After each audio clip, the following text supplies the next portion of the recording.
614 Ni aje watu wetu? Liron and K hapa.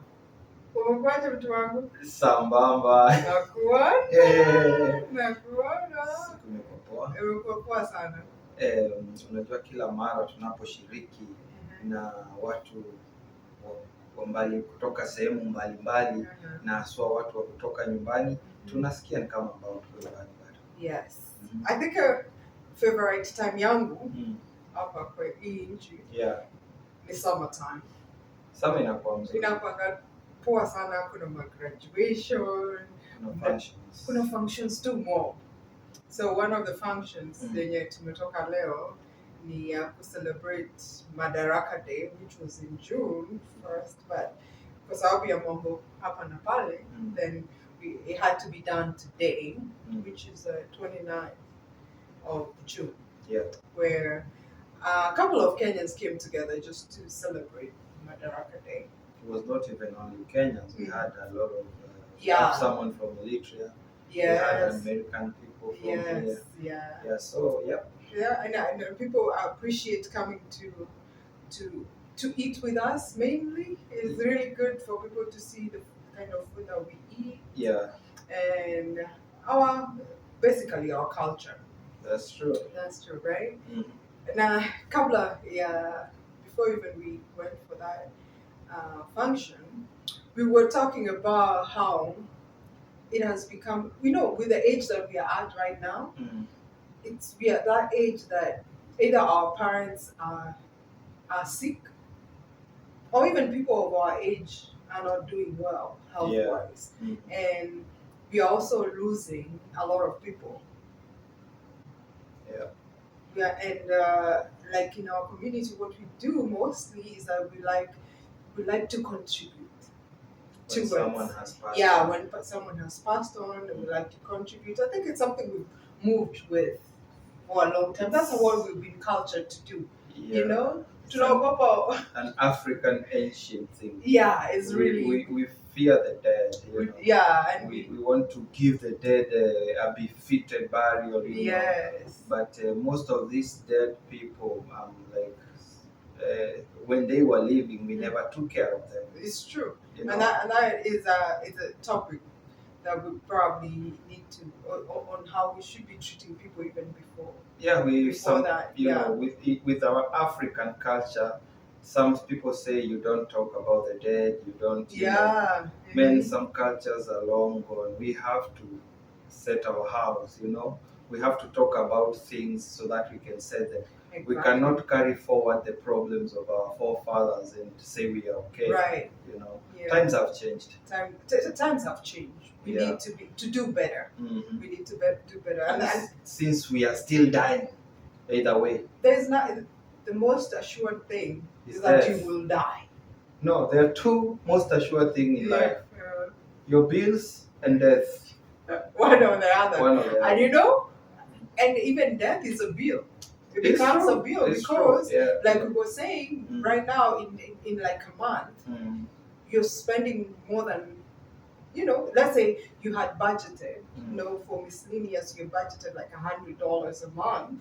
That in case of anything, you can use that money to do something, or if someone needs help, you're able to do that. But right now, like we mentioned earlier, that we are at that age that we are losing more people. It's not like when we're in our 20s. Right now, the people who are our age in their 40s, say your parents are either ailing or parents are passing away, Mambo ni matatu. Either unaenda kushika mtoto, either unaenda graduation, au mazishi. Exactly. So now mazishi, funerals have become, it's become a priority, because if you have a graduation and a baby shower or a death, you give death priority. So when you give death priorities, like I was saying, you have $100 and then you have like 3 people who have lost their loved ones. What are you gonna do? And with the economy that it is like this, what are you gonna do? You have to think of how you're going to use this $100 to send to these people, just to show them that you're together, right? That's true. And also to help them, because it's a need. It's a need. It's not something that they anticipated. Yeah, it's not expected. It's not expected. Yeah. So the thing is, you find that there are those people who appreciate that you sent, let's say, $30 or $20, and there are those people who think they feel entitled. Yeah, you would have done better. You know. Yeah. So some of those things are a bit tricky. That's true. And one thing that I appreciate is that there are many options that people can have. You know, people have insurances. Even when people have death insurance, life insurance, we still, as a culture, want to do these things. Because it's in us. We feel like we have to. We have to. Yeah. So the thing is, first of all, I hope that people appreciate that we are at an age that we have more people who are passing away, and we do not have the budget to cater for everybody. That's true. That people should appreciate what we give, you know.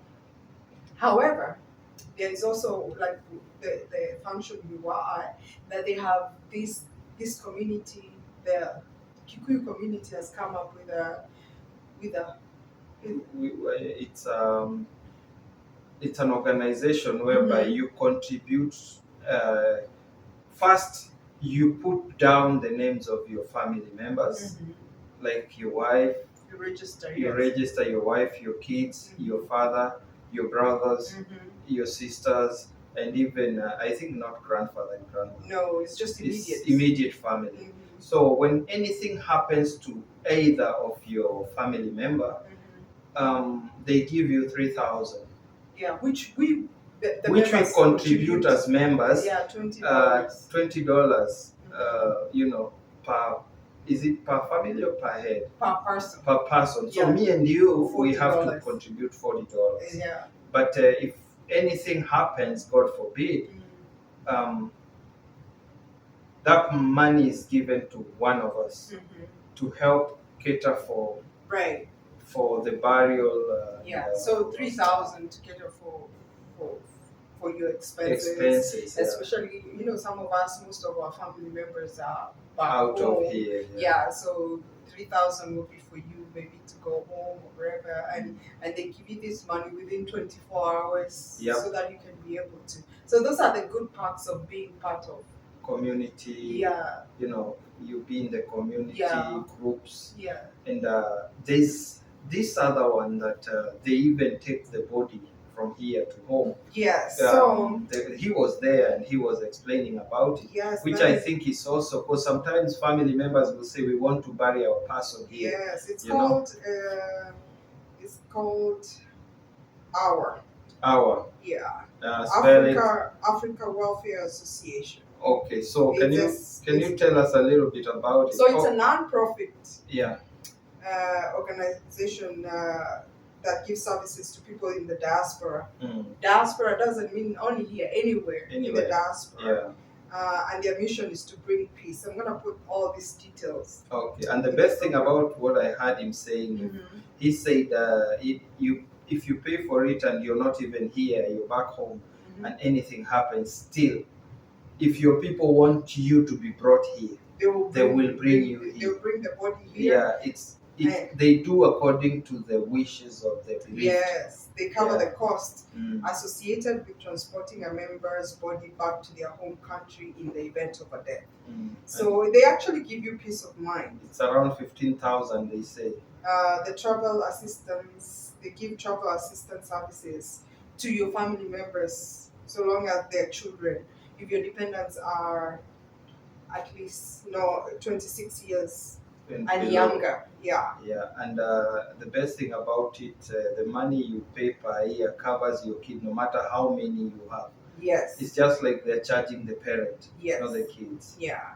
And everyone in the family is taken care of. Yes. Yeah. We thought it's good to talk about it, because he was there too. He was there, and then I think they say for member and family, what you're talking about, member and family, me and you and your children, you pay $325 a year.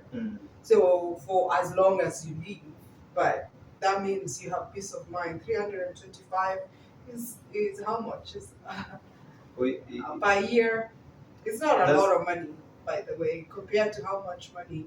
We're not saying you're gonna die tomorrow or whatever, but it's just like insurance. It's you just pay for like insurance for your yeah. car, and you don't know what might happen. You know? But in case of any eventuality, you're assured things will be taken care of. And I think they also say they're in partnership with Cigna. It's a healthcare where they give you telehealth. So wherever you are. Yeah, when you are home, let's say you've gone home back in Africa and you get sick, they will organize on how you get medicine or treated from home. Yeah. I don't know about how you get treated, but they give you telehealth to tell you how. Yeah, I think they have all the details there. Details. Yeah, you can just put the details. Put the details there. Our people will read it. Yes. So I really thought it is, and we've not been paid, by the way, for this. We just thought it's good information that we can share, and especially that we are at that age. You're like, wow, I just need peace of mind. That's true. I need peace of mind. I know there are many other options that people can have. I know people have life insurances, but what I like about this particular 1 hour and even the one for Muramati is because they understand our culture. They understand what is expected. The expectations. I don't have to explain. This is what I want. This is. This is how I want my things done. They already have done this so many times, so they are able to, and they have studied our culture, and they know what is expected. They have grown in our culture. They have grown in our culture. So it's very different from, let's say, even the people here. If you try to tell them how we do it, some of them they look at you like because we as Africans, our perspective of death is very different. That is one thing. One of the culture shocks that I had is that people here don't fear about death. They don't fear death. They don't care about death. They even leave their houses near graveyards. The graveyard is just behind them. Yeah, they don't care. African is very hard to very live different. Yeah. So having somebody who understands what we expect is that peace of mind. I really like that when they say peace of mind is really good. So it's also something that people can pursue, you know. And I'm sure, like I said before, I'm sure there are many other other avenues people can use to take care of. Nowadays. Yeah, we in that age. That we need to think to move with the times.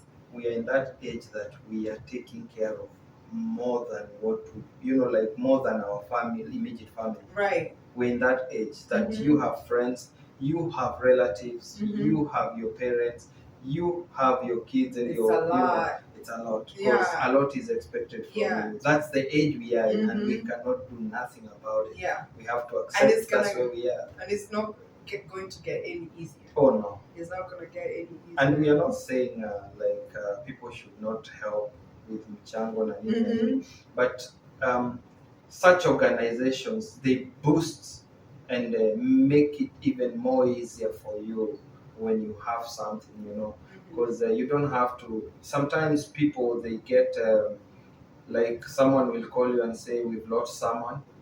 You did not have that money to travel back home. No. Imagine someone giving you 3,000. How much load he has offloaded from your head. Right. It does, and you see the power of numbers. That's true. The power of numbers. That's like we always say, we have to work as one people, because working alone sometimes is good, but it might be difficult when difficult time comes your way.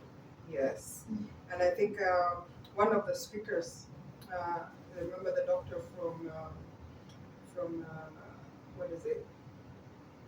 Dayton, yeah. He said, he asked 3 questions, and he said, do you have cultural power? Do you have economic power?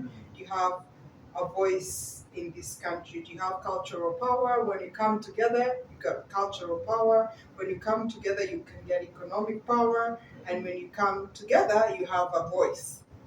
That's why we have people like for a good example, Somalis, they have representative in the one in the Congress. Yeah, in Congress. Yeah. But we don't have any representative here. Yeah, and that's only, and even like you're talking of Somalis here have representatives in the state of Ohio. Yeah. So with the number that we have, over 100, I think I hear over 100,000. That's a movement. It's a movement. That one will make even the president himself want to know who are these. We can put someone in Congress and having, and like they talked about today, having like we Obama being partly Kenyan. It's just something that we should write on a lot. Someone said, we are the only country in the world that produced a president for America. That's Kenya. So you should be proud of yourself. Yeah. So we need to do more and lift our names, and we have to embrace working together. Yeah. And that's a really big challenge for us as Kenyans, especially in the diaspora. I know we hide in we have strength in being a community, because it's always good to have people who understand you. Yeah. But we have not gotten to that point that we are able to work together economically, especially. Culturally, we are doing good. Economically, maybe we're not yet there. Yeah. And having a voice, not yet there. But I think we are heading in the right direction, and especially with the younger people. The younger one, they are very free. They are very, let me say, swift. But our people, like our age mates and the ones who came before us, we are a little bit lenient. We think too much more before we get into something. Right. We want to. We are very cautious. Yeah, we're very cautious. Yeah. But once you have good information, and I think it's okay to be cautious, especially depending on where we came from. Yeah. But with this younger generation, there's so much information, and they are able to do their research and find out what's the best way is. Because this hour is for us. It's for our age group. That's true. It's not for our kids. The kids don't. They've not yet gone there. Yeah, they don't want to be. It's for our age group and the older ones. Yeah. Our father's age mates and And I think it's a good thing because you don't want to give that burden to your children when you're gone, that they have to think about what is going on. So if you don't have life insurance and whatever, $325 a year is not bad. $20. Do they give a payment plan?